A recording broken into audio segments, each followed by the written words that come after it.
Let's take a look at this. This is the amount of motion and teams that use pre-snap motion this year.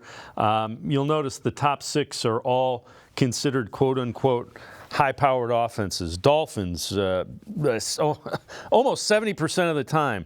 The Rams, the 49ers, 37% of the time. The Packers, the Lions, and the Ravens, almost 30% of the time. Down in the bottom half of it, you got the Browns, who were 12.4%, the Eagles, 10.9%, and the Bills. So, again, not the Bills and the Browns don't use a lot of motion. It's more of a formation type of thing.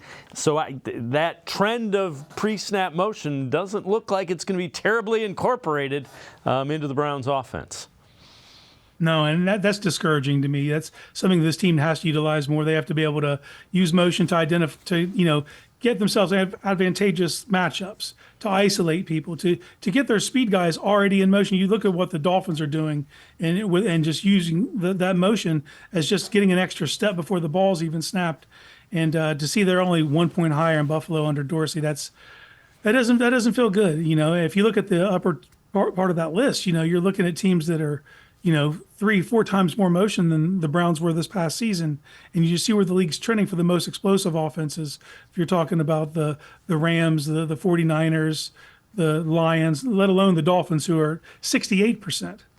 So when you're down there, not even in the teens yet, at 12%, that's discouraging. They have to figure out a way to incorporate that more into the scheme. Yeah, and again, the 49ers, very similar, the same style of offense with Kyle Shanahan, up almost 38%. So it's just interesting.